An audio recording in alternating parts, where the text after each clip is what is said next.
guys, welcome back to my channel. Hari ini aku pakai masker. Apakah aku takut corona? Jawabannya adalah enggak. Aku pakai masker ini karena maskernya lucu. Terus aku beli ini cuma 12.000. Jadi buat kalian yang mungkin kehabisan masker di swalayan atau supermarket, kalian bisa beli masker yang kayak permanen kayak gini. Kalian bisa cuci terus pakai lagi, jadi kalian nggak perlu borong atau membuat kehabisan stok masker di swalayan. Oke, tapi karena nggak nyaman kalau begini, kita harus buka. Jadi guys, hari ini aku mau chit-chat sama kalian, mau cerita tentang bagaimana virus corona udah masuk di Indonesia. Nah, semua orang ketakutan karena memang ada 2 orang yang sudah terkena virus corona ini di Indonesia, yang resmi yang diumumkan oleh presiden kita.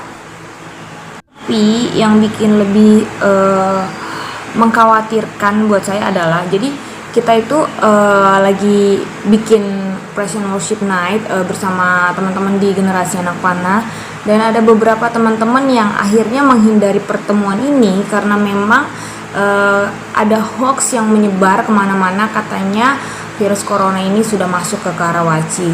Nah, aku nggak bisa bilang oh enggak kok, walaupun memang Siloam Hospital sudah menyatakan bahwa belum ada pengumuman resmi dan belum positif seperti itu. Tapi aku juga nggak tahu bagaimana kebenarannya sebenarnya. Tapi yang aku mau bahas dari hal ini adalah ada satu temanku yang cukup dekat samaku gitu. Dia bilang kayak gini, lalu ketika masalah ini datang muncul di permukaan, di gereja-gereja, infonya menyebar, kemana semua spesialis, hamba-hamba Tuhan yang spesialis bagian kesembuhan, bagian yang mujizat-mujizat itu. Dan aku mikir kayak, iya gitu loh, apakah yang bisa disembuhkan itu hanya penyakit-penyakit lain selain corona? So, ada satu statement yang buat aku kayak cukup miris gitu, kayak ayo semuanya hindari pertemuan yang tidak penting, which is itu salah satunya adalah pertemuan-pertemuan gereja. Aku berpikir apakah itu nggak penting datang di hadirat Tuhan yang sumber kesembuhan, sumber segala sesuatu. Lalu ada juga pernyataannya ya, terkecuali kita semua mau kena corona. What? Aku bingung, penyakit AIDS itu sudah lama banget dan itu ada komunitasnya yang justru kayak menyebarkan penyakit AIDS itu kemana-mana. Kenapa kita nggak aware sekarang ini ketika virus corona masuk ke negara kita? Kenapa kita nggak justru sibuk untuk membenahi yang lain gitu, yang firman Tuhan bilang jangan takut kepada apapun yang dapat membunuh tubuhmu yang fana ini, tapi takutlah kepada Dia yang berkuasa untuk mengambil baik jiwa maupun tubuh kita. Nah, seperti itu. Hai Poki, ada anjingnya Marcel. Nah, yang jadi concern buat aku kayak merasa miris karena ini juga terjadi di gereja-gereja. Ada banyak banget gereja yang ketika mereka datang beribadah, suhu badannya dicek, dan kalau 38 derajat Celcius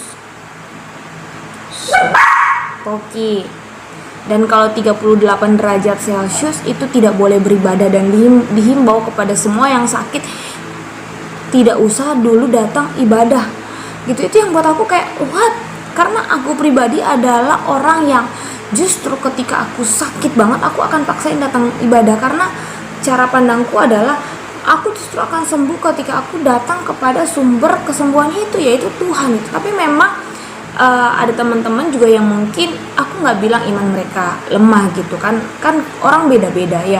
Ada orang-orang yang memang ya sudah kalau sakit di rumah saja. Tapi menurutku kalau orang udah sampai mau tepar banget itu dia nggak mungkin lah datang ke gereja gitu kan. Tapi kalau dia datang artinya ada harapan, ada kepercayaan kepada gereja.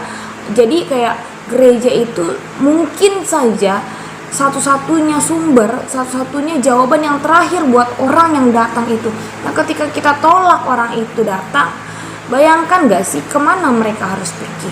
Nah menurutku gereja sudah tidak lagi berfungsi sebagaimana mestinya, seperti itu. Lalu kalau kita mati karena penyakit corona, why not? Kalau kita jalankan hidup yang benar, kita menyelesaikan panggilan hidup kita tahu kemana kita akan pergi, gitu. Lalu kenapa kita nggak takut mati karena dosa-dosa kita? Kenapa nggak sibuk gitu loh?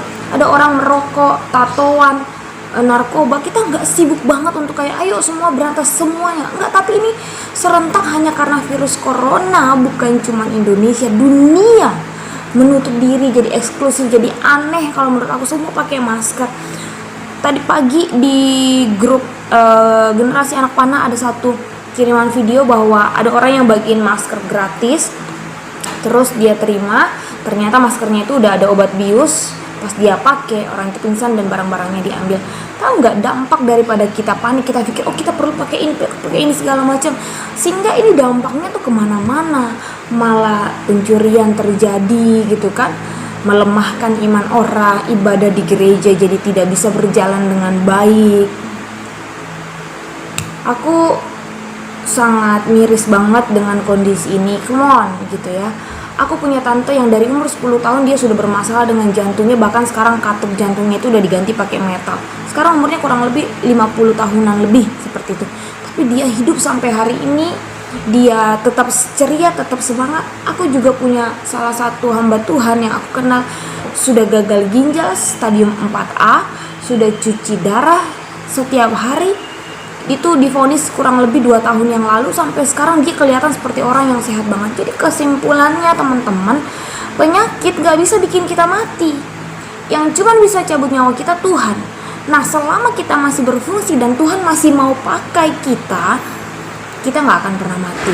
Karena itu pastikan kita berfungsi sebagaimana mestinya. Karena mungkin kalau gak berfungsi, Tuhan bakalan ambil. Dan orang-orang yang meninggal karena penyakit corona, coba perhatikan, mereka adalah orang-orang tua yang memang juga sudah punya riwayat penyakit dan lain-lain, dan daya tahan tubuhnya, sistem imunnya sudah lemah. Nah kalau kita mau menghadapi corona, hadapi dengan cara yang bagus, makan yang sehat, tidur yang teratur, punya imun tubuh yang kuat, olahraga yang teratur gitu. Lakukan aja yang sebagaimana mestinya, cuci tangan sering gitu. Apabila kita sakit, kita pakai masker gitu. Jadi jangan yang berlebihan seperti itu ya.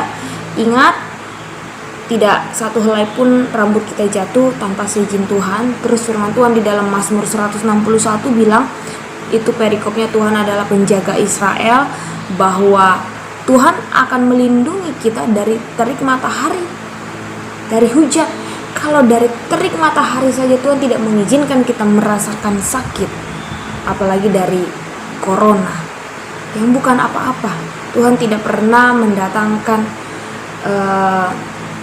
sesuatu yang buruk di dalam setiap kehidupan kita. Tapi teman-teman, kalaupun itu terjadi di bangsa kita, kalaupun penyakit corona itu menyerang kita, lakukan bagianmu di hadapan Tuhan dan percayalah, engkau ada di tempat yang terbaik yang Tuhan berikan.